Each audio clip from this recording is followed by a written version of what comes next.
Bonjour et bienvenue pour ce flash Sports.fr entièrement consacré à la Ligue des Champions qui débute ce mardi soir. Marseille et Bordeaux partent donc à la conquête de l'Europe. Patrick Vieira de retour à l'Inter de Milan et Eric Abidal écarté au Barça. L'OM est plus fort, c'est du moins l'avis de Lorik Sana à quelques heures de l'entrée en lice des Marseillais en Ligue des Champions face à Liverpool ce mardi soir. Pour le capitaine olympien, l'OM a gagné en expérience, en qualité et a aussi retenu la leçon de la gifle 4-0 administrée au Vélodrome par les Reds l'an dernier. Objectif donc 8e de finale pour l'international albanais. De son côté, Liverpool est en pleine confiance après avoir battu Manchester United samedi. Rafael Benitez, le coach des Reds, craint l'attaque marseillaise et des joueurs comme Ziani, Niang, Koné ou bien encore Ben Arfa qui devraient débuter la rencontre. Des interviews à lire sur sports.fr. Bordeaux reste humble, les Girondins défient Chelsea à Stamford Bridge ce mardi soir.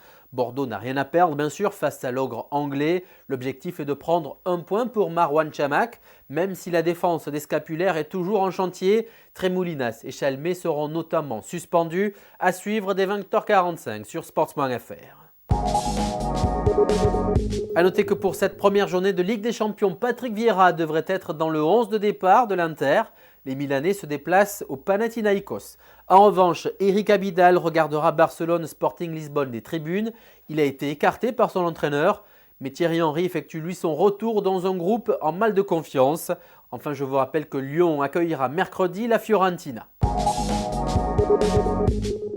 Voilà, c'est la fin de ce flash. Retrouvez bien sûr toutes ces news dans le détail sur notre site sports.fr. À suivre en live ce mardi, donc une soirée spéciale Ligue des Champions qui débute à 20h45. Marseille, Liverpool bien sûr, mais aussi Chelsea, Bordeaux. À suivre aussi en live AS Roma, Cluj et PSV Eindhoven, Atlético de Madrid. Et puis on se quitte par ces images de voile. Dans 54 jours, c'est le départ du Vendée Globe.